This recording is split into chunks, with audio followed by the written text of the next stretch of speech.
O vídeo já vai começar, mas antes eu queria te pedir um favor. Se você não é inscrito aqui no canal, se inscreve. Ativa o sininho para receber as notificações e receber mais vídeos.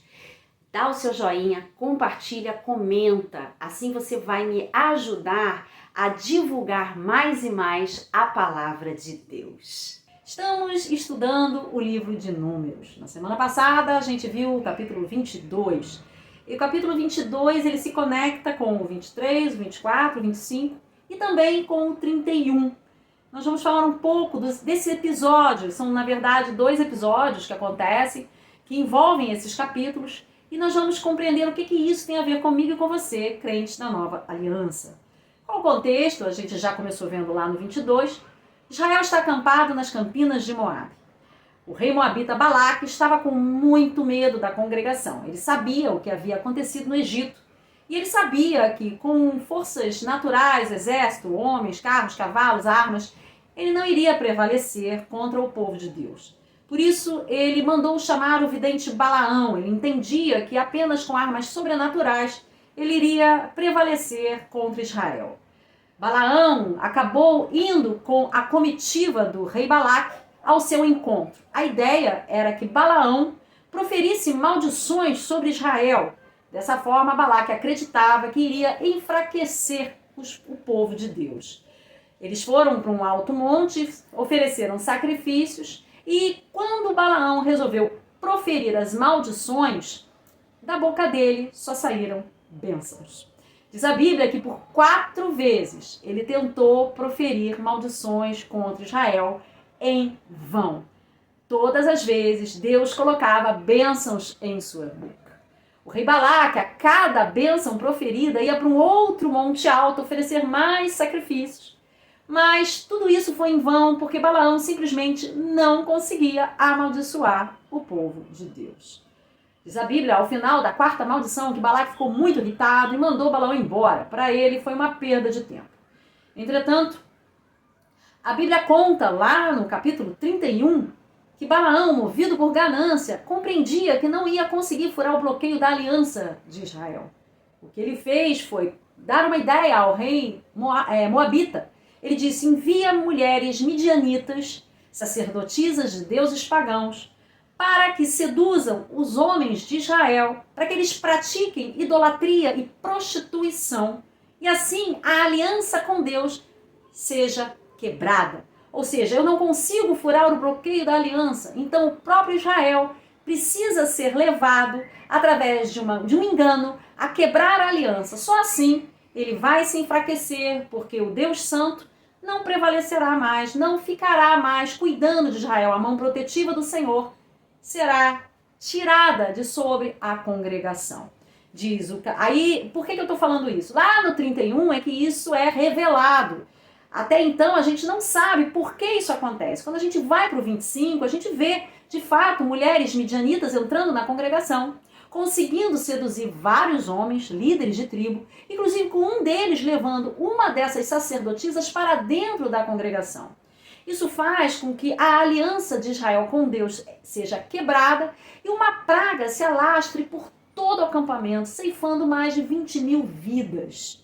Somente quando Finéias, movido pelo Espírito Santo, porque ele era neto de Arão e seria o futuro sumo sacerdote, compreendeu o que estava acontecendo, pegou uma espada, uma faca, e foi lá e ceifou a vida tanto da sacerdotisa como desse líder de Israel, que por sinal era da tribo de Simeão, acabando com aquele ato obsceno e horrível, aquele pecado seríssimo que estava acontecendo dentro de Israel, e desta forma toda a praga cessou. Entretanto, a gente sabe que a baixa foi grande, os homens que estavam fora do acampamento, israelitas, que também se deixaram seduzir, também pagaram com suas vidas, e a praga que já havia cessado ceifou milhares e milhares de pessoas da congregação. Tudo porque Israel foi seduzido a fazer algo que era abominação e assim quebrou a aliança com Deus. O que isso tem a ver comigo e com você, crentes da Nova Aliança?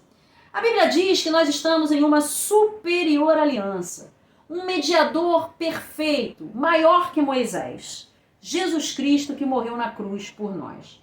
A Bíblia diz que o sangue de Jesus nos protege das investidas do diabo, do inferno. Em 2 Tessalonicenses fala que fiel é o Senhor que nos guardará do maligno, ele nos confirmará e nos guardará do maligno. Mas, entretanto, assim como Israel tinha uma responsabilidade de zelar pela aliança que ele tinha com Deus, nós também temos essa responsabilidade de zelarmos pela aliança que Jesus disponibilizou para mim e para você. Nós sabemos que na cruz fomos perdoados, fomos feitos novas criaturas, santos e filhos do Deus Altíssimo. Entretanto, a responsabilidade que nos cabe é abandonarmos uma vida de pecado.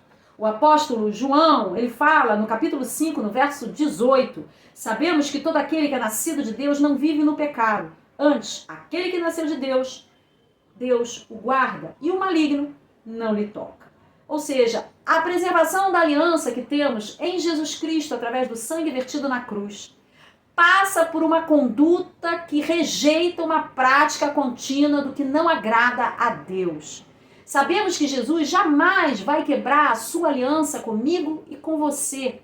Essa é a parte que nos cabe, porque precisamos nos santificar. Precisamos renovar a nossa mente, precisamos andar em santificação, precisamos viver como nova criatura e não apenas ser nova criatura.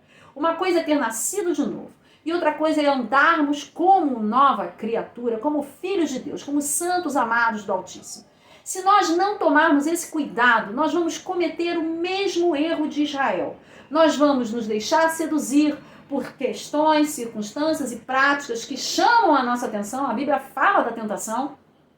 E se nós não estivermos fortalecidos na verdade, buscando a face de Deus em oração, jejuns, tendo uma consciência viva do que é estarem aliançado com Cristo, nós podemos colocar tudo a perder. O que é importante a gente saber também é que quando fazemos a nossa parte, o nosso trabalho de casa, o diabo não pode nos tocar. Pode acontecer o que for, podem fazer coisas contra nós, podem ter inveja, enfim, o que for.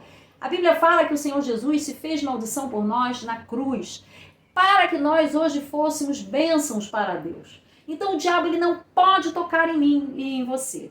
Porém, temos que compreender essa história de Israel com a sagacidade de Balaão. Precisamos lembrar que o diabo ele anda ao nosso derredor, como um leão que ruge, para procurar uma brecha, para nos devorar. Essa brecha, gente, quem dá sou eu e você.